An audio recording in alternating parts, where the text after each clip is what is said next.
like to call to order our Human Resources meeting for Tuesday, May 27th, and it is 5:01 p.m. We have Ms. Raymond, myself, and Ms. Bishop, and we're joined by Dr. Andrade and Dr. Scarpati. What do I need to do now? Go right into the agenda. Let's go right into the agenda. This is my first meeting, so you have to give me some time. All right, so we have personal recommendations, which we will put into, I will look for a motion on those. Okay.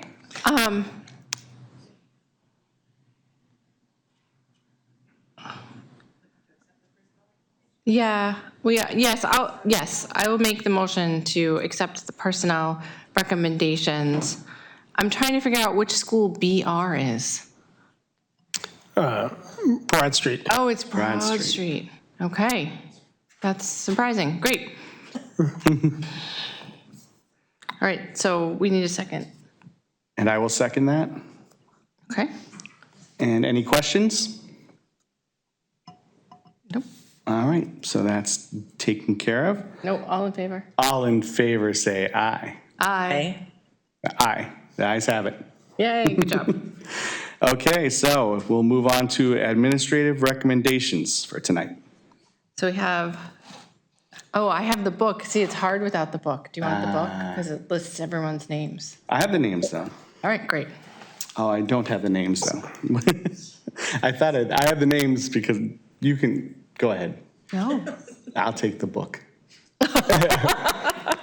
This is off to a rollicking good start here. So we have 3 candidates before you tonight. They were all here in the audience, so once we have the first recommendation to elect the principal at Birch Hill.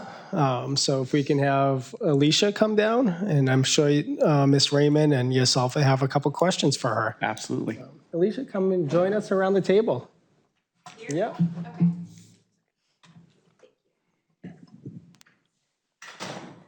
Hi, good evening. Good evening. Hanson Prue. Nice to be here with you. So welcome tonight, and you will be principal. And I am losing track of my thing.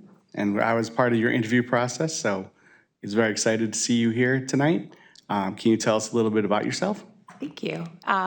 So this is my opportunity to come to Nashua. I'm very excited about this. I've been a teaching principal with the Conval School District for the past 2 years. Prior to that, I was an assistant principal with the Merrimack School District for 6. And prior to that, I was the principal director for summer school with the Manchester School District for 3 summers, grades 6 through 12. We did a credit recovery program. And before that, I was an educator with the Manchester School District for 10 years, taught middle school, English predominantly. And I've taught kind of an array of education for adults, ESL, and Crotched Mountain as well. Started my education in preschool and kindergarten and did a couple of master's degree programs, internships, and here I am today. Great, thank you. Do we have any questions? Ms. Raymond. Thank you. Welcome. Thanks so much for coming tonight. So I always ask people the same 2 questions. We know. Yeah, we know. Everyone should watch these, and then you'll get like the primer beforehand.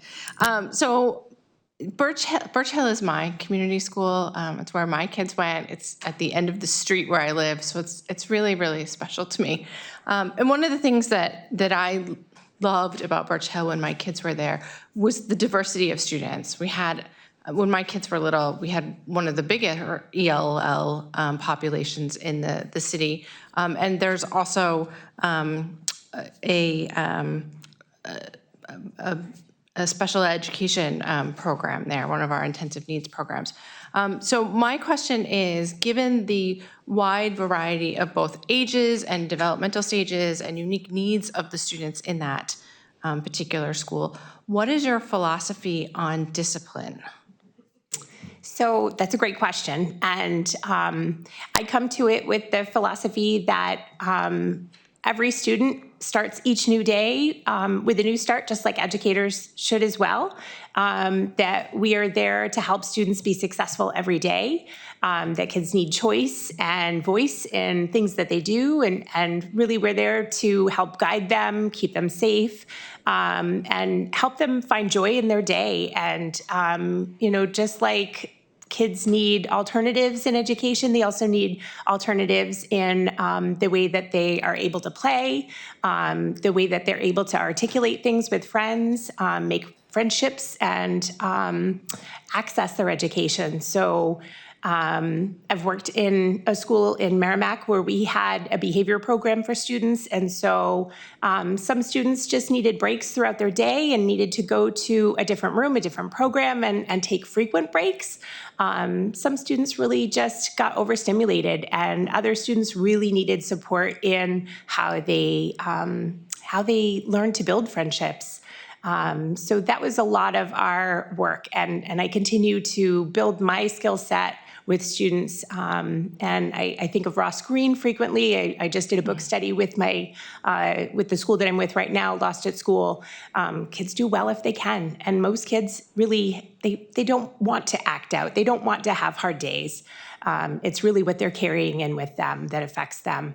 And so that's really where I come from, that each new day, we are there to give kids the best day that they can. And when they have a rough day, we're there to help them understand that, we're going to help them have a better day tomorrow, or give them the tools that they need, the strategies that they need, so that they can use their language, they can have outlets and use their strategies.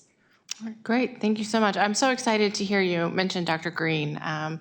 Ms. Lamphere is not here this evening, but she and I went to see him in a panel earlier this fall, and it was really impactful and really moving. So, yay! I'm glad you did the book study. Thank you. Any other questions?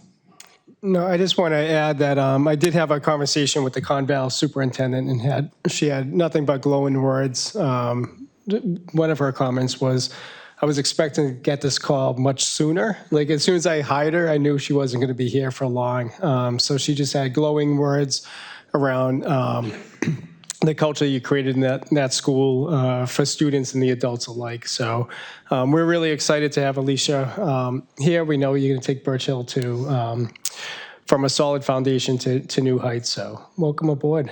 Thank you so much. It's great to hear. I appreciate it. I'm looking forward to it. Okay, thank you. So with that, we're looking for a motion to elect Alicia Hanson Pro to the position of principal at Birch Hill Elementary School at an annual salary of $105,400. I'll make that motion. Okay, second? I'll second it. All right, all those in favor say aye. Aye. Aye. Okay, motion passes. And I figured before the vote, this would have been inappropriate, but I was a Birch Hill student, so whenever you need my measurements for a bust for the front hallway, I'll be ready for it. All right. Thank you so much. I'll confer. Congratulations. Welcome. Congratulations. Thank you very much. Is that my cue? That's Okay, your cue. thank you. Yeah. Thank you. Okay, so next we have a recommendation for Ross McLean to the position of principal at Ledge Street Elementary School.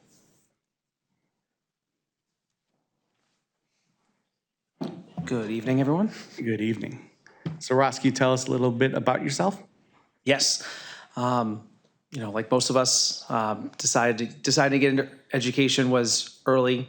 Probably when I was in middle school, seeing teachers do things where I would go, I want to do that someday. I can do what they're doing, and I can make a classroom fun and engaging. And then as getting into education and teaching, saw the same thing in the leadership team above me. Like Alicia, middle school English. There's a tendency for middle school English to find administrative positions a lot. But that led to my road down admin, doing different leadership programs, moved around in the middle school in southern New Hampshire, Hudson, Londonderry, found myself here in Nashua a couple years ago at Pennachuck.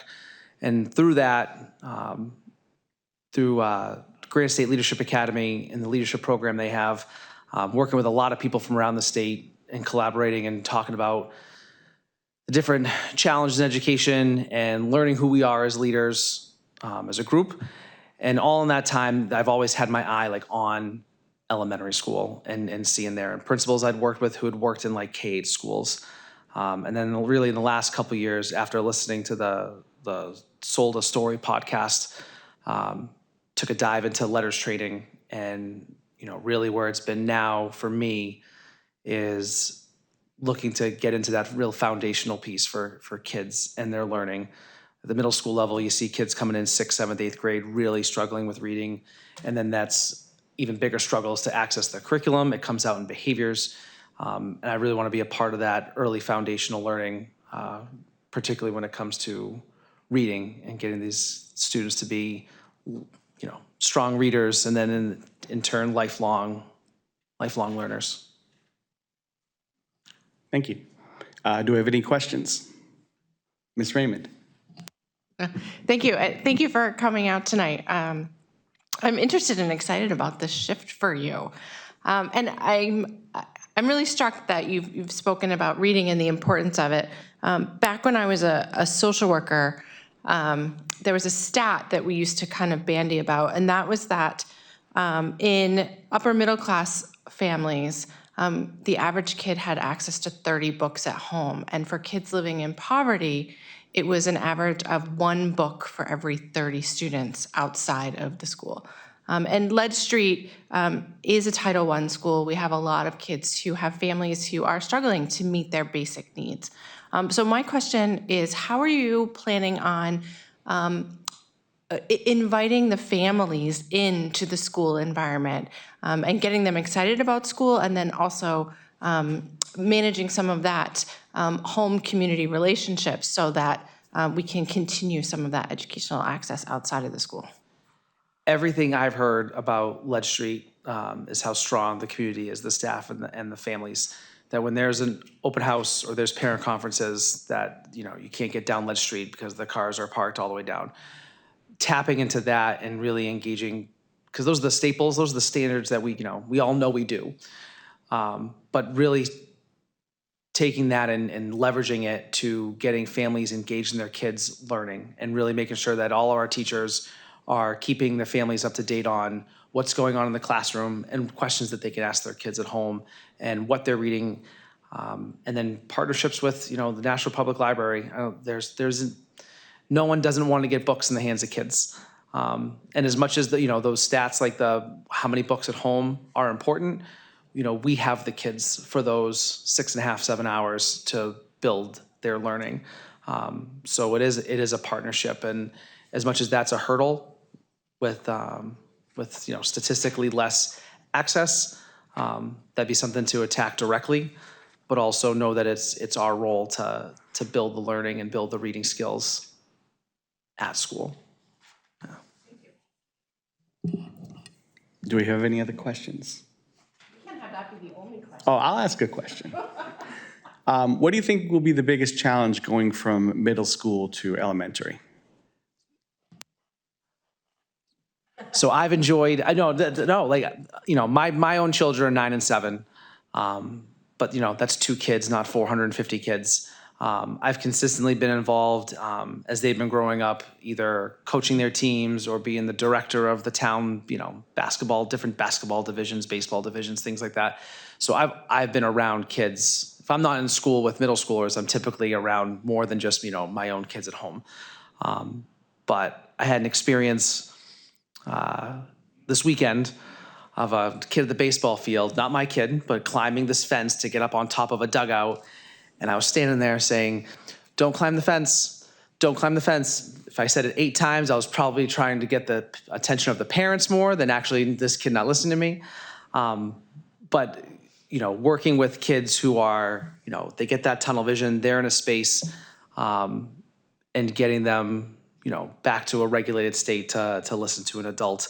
I'm going to be leaning heavily on the experience of, not just the administration and Rocio who's there, but the staff there. So, working with kids in those states and in that position will be a new but welcomed challenge.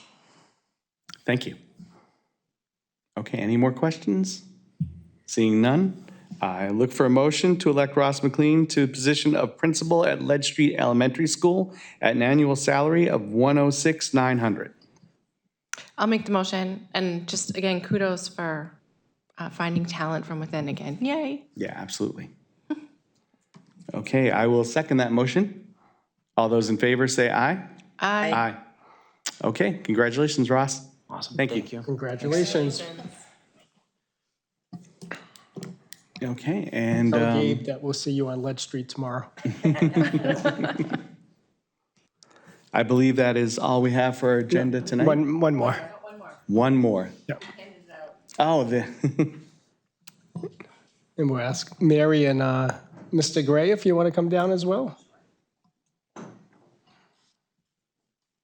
I didn't look at the handout. Last minute addition. Okay.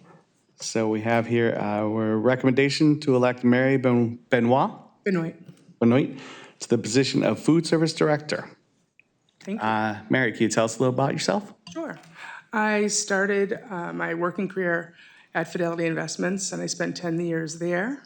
And then I decided to stay home when I had children. And once they were in school, I wanted to do some work to keep busy, and I started in the food service department here in 2010. I started as a sub and kept working ever since. In 2014, I was the cook at Mount Pleasant Elementary, and I was chosen not because of my cooking skills. I was chosen because they needed someone that could come and smooth things over between the kitchen staff and the administrators. There had been some problems, I guess, and that worked really well. We had a great relationship. I was there for about a year and a half, and then I was approached to come back to the South High School, which is where I started, and they needed a lead cook. So then I became in charge of running that kitchen, about 20 employees, lots of lines, lots of students, as you know, at the high school. And then in 2022, I became a site coordinator, still with South High School. And then I had 3 elementaries, one of which was Ledge. So Ledge is near and dear to my heart, but also Bicentennial and Charlotte Ave. And then this opportunity presented itself, and I wanted to go for it. Great, thank you. You're welcome. Do we have any questions? Mr. Gray, do you want to add a couple of comments about the search? Yeah, sure. I'd be happy to. I wasn't sure if Ms. Freeman wanted to jump in with a question first or not. Okay. I think just, the experience and stuff that Mary brings to the table. I know we talk a lot about kind of that internal growth and mobility, right? I'm a big advocate for the internal growth. Mary's going to have some big shoes to fill, but I think she's excited for the new challenge. We do have our current food service director here till the end of June, so there luckily will be some cross-training. We'll work very closely together just on the overall budget stuff. Of course, as we know, food service is self-funding, so we'll work together on that, and we're almost ready to go for summer school. So it was a great search. We had a couple internal candidates, external candidates, and we're excited to have Mary join as the food service director. Thank you.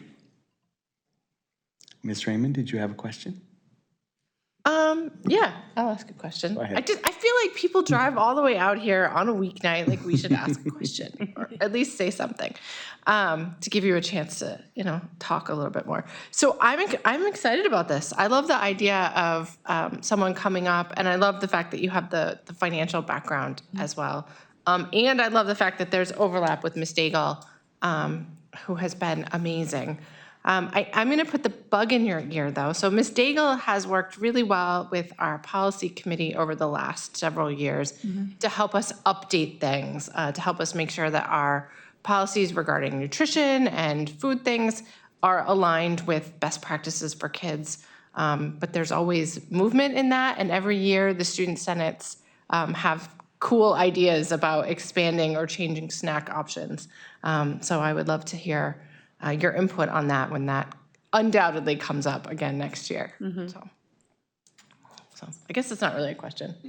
Just need my own voice. I love to offer the kids new and exciting things. I'm always the first one to say, let's try it, let's do it. So I'm always looking for their feedback and keeping up with trends and things like that. Great. All right, thank you. Any more questions?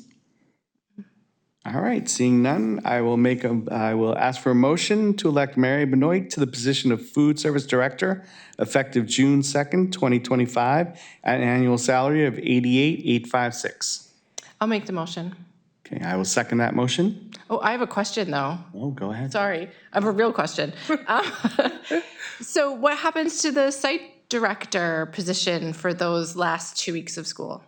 So once the transition is 100% official, we'll go ahead and actually post Mary's position, so we can go ahead and backfill that as well. So there's going to be kind of some dual hats for a couple weeks until we transition all the staff. Oh, that's fun. Good luck. I'm very comfortable with that. That would be good. Great. It's good to have that overlap, though, where you have that transition is not, you get to sort of slide into it. Exactly. All right, well, then I will look for a vote. All those in favor say aye. Bye. Aye. Okay, have it.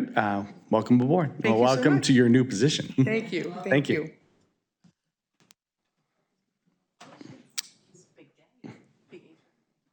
Yeah. All right, do we have anything else, or I will make a motion to adjourn, or I will ask for a motion to adjourn. You can make it. You're I'll make it, why not? second. All right, so we are adjourned for Human Resources for tonight. Thank you, everybody. We got to vote on it. Oh, we do. Let's have a vote. Everyone say aye. Aye. Aye. Thank you. Thank you.